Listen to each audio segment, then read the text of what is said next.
कर्मों की परत जमी है, जिनको हम करोड़ों बार जन्म लेकर भोगे तो भी नहीं काट सकते। इतना कर्म भंडार है। वो सब प्रभु की कृपा से भस्म हो जाएगा। अहम त्वाम सर्वपापेभ्यो मोक्षयिष्यामि मा शुचः। मैं तुम्हें परम पवित्र कर दूंगा, निष्पाप कर दूंगा। हमारे ज्ञान में, साधना में, तपस्या में इतनी सामर्थ्य नहीं है कि हम अपने जन्म जन्मांतरों के जो कर्म संस्कार जमा हैं उनको भस्म कर सके। उन्हें केवल प्रभु ही कृपा करके नष्ट करते हैं।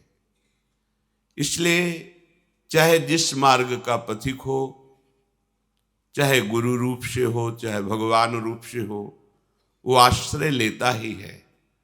क्योंकि बिना आश्रय के ये कर्म बंधन, ये कर्म संस्कार नष्ट नहीं होते, ये भोगने पड़ते हैं। कितना हम भोगेंगे? एक दो जन्म में खत्म हो जाने वाली बात हो तो भी है। पूर्व भंडार तो भरा हुआ ही है कर्मों का, और नवीन कर्म हमारे ऊपर से हो रहे हैं। कहीं सतोगुण की वृत्ति आई तो शुभ कर्म हो गए, रजोगुण तमोगुण बढ़ा तो अशुभ कर्म हो गए। बस इसी में हमारा पूरा जीवन जा रहा है। बिना भगवद आश्रय लिए हम शुभ अशुभ कर्मों के जाल से मुक्त नहीं हो सकते। जैसे तूफान आ रहा हो तो बहुत बड़े गिरी का, पहाड़ का आश्रय ले लो तो बच जाओगे। ऐसे ही माया की त्रिगुणात्मिका, जो शतुगुण रजोगुण तमोगुण जनित अविद्या की वायु है, इस सब को बहा करके प्रपंच में नाना प्रकार के क्लेश, दुख, अशांति, शोक प्रदान करती है। अगर कोई बच पाया तो भगवान विश्वेश्वर के चरणारविंद रूपी पहाड़ का आश्रय लेकर मामेव ये प्रपद्यन्ते, केवल मामेव ये प्रपद्यन्ते।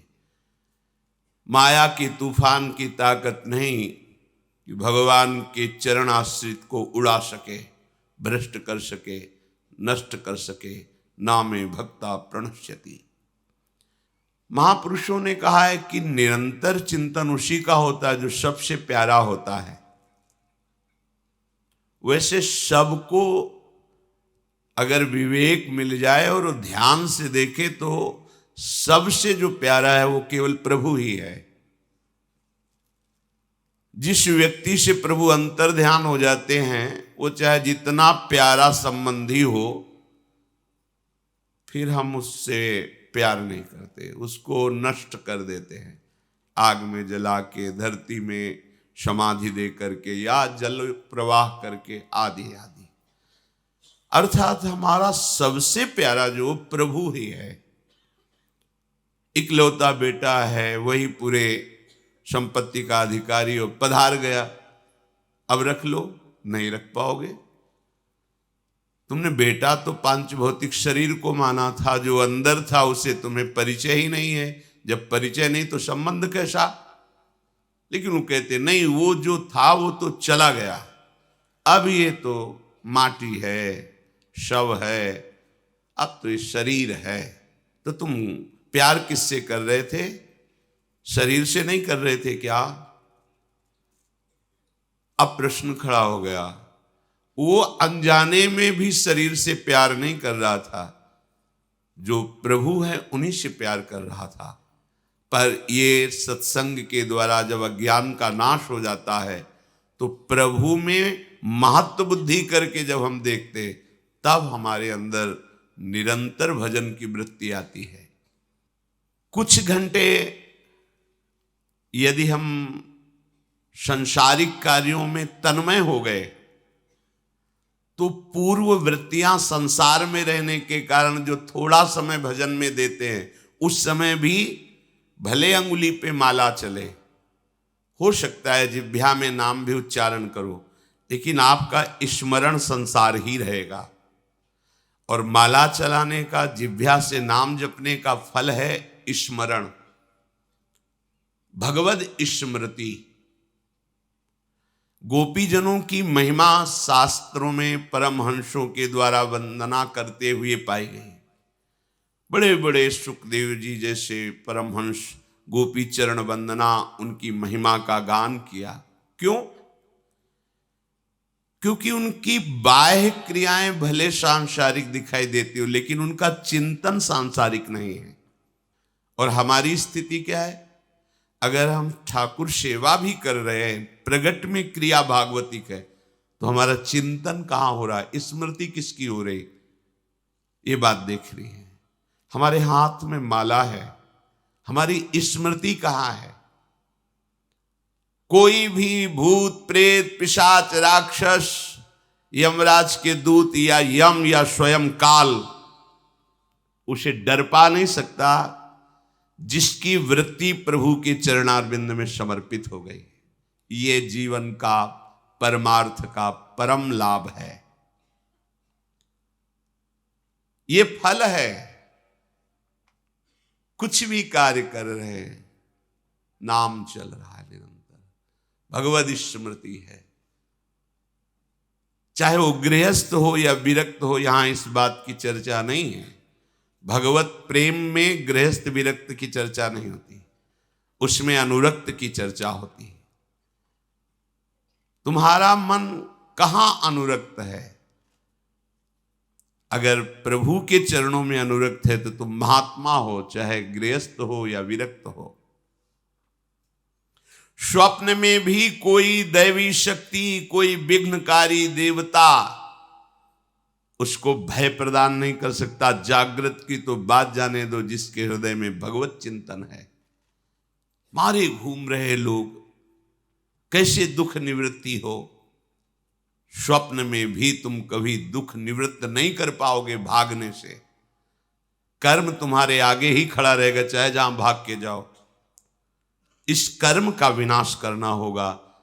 जो शुभ अशुभ दुर्ग विध्वंस बल तब जयति जयति जग उच्चरे, उसी की जय होगी, जय होगी जो अपने किए हुए कर्मों का नाश कर दे। वो केवल एकमात्र श्री भगवान करते हैं। हमारा एकमात्र कर्तव्य केवल भगवत स्मरण करना है। चाहे जितना बड़ा विद्वान हो, तपस्वी हो, प्राणायाम परायण हो, जीवों की दया करने का स्वभाव हो, तीर्थ स्नान करने वाला हो, बड़ा व्रत रखने वाला हो, खूब दान देने वाला हो, आदि आदि, वैसे हृदय की पवित्रता नहीं होती जैसी भगवान की स्मृति से होती है। स्मृति एक हृदय में मधुर मधुर पीड़ा सी हो रही है और प्रभु की याद छाई हुई है। ये अध्यात्म का फल है, ये प्रारंभ नहीं है, ये बड़ी ऊंचाई की बात है। थोड़ी थोड़ी देर में एक विकलता सी है, कुछ अच्छा नहीं लग रहा। बस स्वाभाविक जैसे सब नदियां दौड़ती हुई समुद्र से मिलने के लिए व्याकुल हैं, ऐसे एक एक वृत्ति, एक एक इंद्रिय, अंतःकरण का एक एक करण प्रभु के लिए व्याकुल है। स्मृति ये बहुत ऊंची स्थिति है। इसी स्मृति के प्राप्त करने के लिए सब साधन है। ज्ञानी जन सब विस्मरण करके आत्मस्मरण में, आत्मस्वरूप में, रमण में संतुष्ट हो जाते हैं, द्वंद्वों से मुक्त हो जाते हैं, परमानंद में निमग्न हो जाते हैं। भक्तजन इसी स्मृति को प्राप्त होकर सिद्ध हो जाते हैं। निरंतर भगवद स्मृति, ये बहुत बड़ी बात है। ये ऐसी स्थिति है कि क्रियाएं बिल्कुल आपको दिखाई दे सकती है संसारिक, लेकिन स्थिति श्री भगवान में है। बहुत सी ऐसी साधन क्रियाएं हैं जो भागवतिक है, लेकिन स्थिति संसार में है। भोगों की चाह, रुपये की चाह, मान सम्मान की चाह, ये सब मायाकृत है, ये शरीराभिमान के अंतर्गत ही है। क्रियाएं दिखाई दे रही, संसारिक स्थिति भगवान में है। तो इन सब का जो भगवान वर्णन करते हैं कि विद्या, तपस्या, प्राणायाम, जीवों पर दया, तीर्थ स्नान, व्रत, तपस्या, जो भी आदि आदि ये सब कर रहे हैं और भगवत स्मृति नहीं, तो मानो ये सब व्यर्थ हो गया। और भगवत स्मृति हृदय में जागृत हुई, मानो सब का फल प्राप्त हो गया। अगर हमें भगवत स्मृति नहीं है, क्रियाएं भागवतिक हैं, चिंतन संसार का हो रहा है, ठीक है, पर विश्राम स्थिति नहीं मिली है। जैसे लोग कहने लगे कि हमें तो 18 वर्ष हो गए भजन करते, काहे को व्यर्थ की डींग हाँकते हो? 18 मिनट भजन करके दिखाओ। तुम 18 वर्ष की बात करते हो? 18 मिनट कैसे? तुम्हारा मन उसी में लगा हो जो तुम सुमिरन कर रहे हो, तुम्हारी आंतरिक और बाह्य दृष्टि में केवल वही लिखा हुआ है और श्रवणेंद्री वही सुन रही। एक सेकंड के लिए लक्ष्य से वृत्ति नहीं हटी। 18 मिनट करके दिखा दो। 18 वर्ष हो गए भजन करते, कुछ नहीं मिला। 18 मिनट अगर ऐसे करने लगोगे ना तो हाहाकार मच जाएगा हृदय में, सारे दोष भस्म हो जाएंगे, चिल्ला के रोने लगोगे, हा कृष्ण, हा कमल लोचन, अब जिया नहीं जा रहा, वृत्ति जोड़ना नहीं आया। कभी किसी फकीर के समीप बैठ करके किसी महापुरुष की चरणामृत का सेवन नहीं किया, उनकी आज्ञा में नहीं बैठे, भगवदाकार वृत्ति हो जाएगी। हाँ, यही हो रहा है। पूरे सिद्धांतों का वर्णन, शास्त्रों को खिलवाड़ समझा जाता है।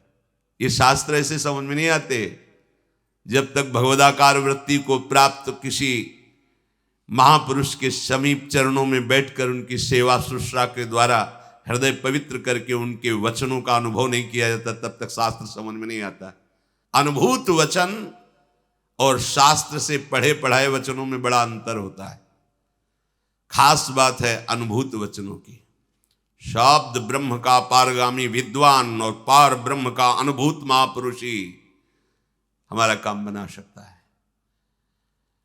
प्रभु से प्रार्थना करें कि मुझे ऐसे प्रेमी महाभागवत, ऐसे बोध संपन्न भक्तों का संग मिले जिनके संग से संसार का रंग नष्ट हो जाता है।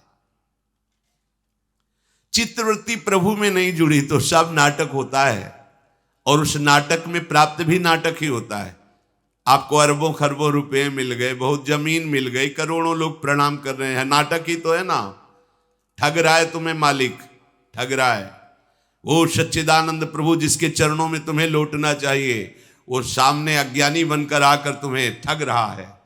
अज्ञानी नहीं, वही परब्रह्म परमात्मा तत्व तुम्हारे सामने विविध रूपों में आ रहा है। पहचान के दिखाओ, क्योंकि अनुभव नहीं, महात्माओं का सेवन नहीं। क्या मिला तुम्हें? कुछ नहीं, 0 पॉइंट, कोई पॉइंट नहीं। बिना अनुभूत महात्माओं के संग से इस माया के नाटक को काट पाना बहुत कठिन है। काटना कौन चाहता है? सजाना चाहता है माया का नाटक। अज्ञान भरा हुआ है, अविद्या है, हमारा बहुत यश हो रहा है, बहुत कीर्ति हो रही, बहुत प्रणाम हो रहा है। वो क्या रहा है? स्वाप्निक नाटक। एक सच्चिदानंद प्रभु तुम्हें फिर चल रहा है होश में। खोज करने निकले थे प्रभु की, और वही छल के तुम्हारे सामने से जा रहा है और तुम खुशी हो रहे हो, चले जा रहे हो। वो तुम्हारा प्रीतम ही है, कोई और नहीं। जिसके हृदय में बात आ गई वो जीत गया, और वही हृदय जीतता है जिसके हृदय में संतों की कृपा छा गई। संतों की कृपा छा गई, देहाभिमान नष्ट हुआ, हर कण में, हर क्षण में अपने प्रभु के सानिध्य का अनुभव करता है। इस रास्ते के विश्राम स्थल क्या है? विकलता। हा स्वामिनी, हा प्रियाजू, मूर्छा, बेसुध हो गया, रोना। इसीलिए प्रेम मार्ग में कोई बिरला ही चलता है। शीश काट भुई धरे, ऊपर राखे पांव, इश्क चमन के बीच में ऐसे हो तो आओ। ये प्रेम खेल है, अपना महत्व मिटा देना पड़ता है। दाना खाक में मिलकर गुले गुलजार होता है। मिटा दे अपनी हस्ती को। अगर अपना महत्व है, अपनी हस्ती, अपना अस्तित्व है, फिर बात नहीं। मिटा दे अपनी हस्ती को। यदि मूर्तवा देखना चाहे, दाना खाक में मिलकर गुले गुलजार होता है। अब तो बेल फैल गई, जाने सब कोई, मेरे तो गिरधर गोपाल। ये एकदम, जिस पर तुम हो रीझते, क्या देते नंदलाल, क्या देते? बोले रोना, सिसकना, तड़पना, यही देते। प्रभु जिस पर रीझ जाते हैं, पृथ्वी धन्य हो जाती है ऐसे महापुरुष से। जो प्रभु के लिए रोता है, प्रभु के लिए तड़पता है, प्रभु के लिए जीवन धारण करता है, वो जिधर दृष्टि डालता है निष्पाप कर देता है। उसके शरीर से वायु स्पर्श कर जाती तो जिसके लगेगी निष्पाप हो जाता है। वो मम भक्ति युक्तो भुवनम पुनातु। ये अनित्य शरीर है, अनित्य भोग हैं, इनकी प्राप्ति के लिए तुम्हारा जीवन नष्ट ना हो जाए, इसलिए सावधान रहो। हमारे जीवन का लक्ष्य है कि कभी न कभी हमें वो स्थिति प्राप्त हो जाए जिसमें बिना प्रयास के भगवत स्मरण होता है, और ये महासुख है, महासुखमयी। नहीं तो अभी 4 दिन की चांदनी आप जिसे सुख मान रहे हो, मान लो आप बहुत बड़े पद को प्राप्त कर लिए पुण्य बल से, आपके पास खूब ऐश्वर्य संपत्ति है, लेकिन भाई जब प्राण छूटेंगे तब तो आपका सब कुछ ही रह जाएगा। तो फिर आपके जीवन में जो कमाया वो क्या? तो गमाया ही गमाया, कमाया तो कुछ है नहीं, क्योंकि जो कमाया वो सब गया, क्योंकि प्राण निकल रहे हैं अब।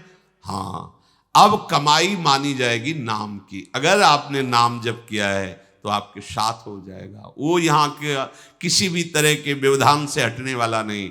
नाम जो जप लिया वो तुम्हारे साथ जाएगा, तुम्हारा मंगल करेगा। अगर कहीं चूक हुई है, आगे जन्म भी होगा तो ऐसा जन्म होगा जो लोक बंदनी जन्म होगा, जिसकी आकांक्षा की जाती है, वो स्वाभाविक तुम्हें प्राप्त हो जाएगा। इसलिए सबसे प्रार्थना है, जैसे बने वैसे प्रभु का निरंतर नाम जपने का अभ्यास करो। जो भी कार्य करो प्रभु के लिए करो। कोई भी गंदा भोजन, गंदा दृश्य, गंदी क्रिया जो जन्म जन्मांतरों से हमें हराती चली आ रही, यदि आपको परास्त करने की स्थिति में ले आई है, तो एक सामर्थ्यशाली भगवान हैं, उनको आप पुकारो, वो आपको सहयोग देंगे, बल देंगे, जिससे आप इस गंदे आचरणों से मुक्त होकर सदाचरण भगवत चिंतन में लगेंगे। श्री राधा वल्लभ लाल की।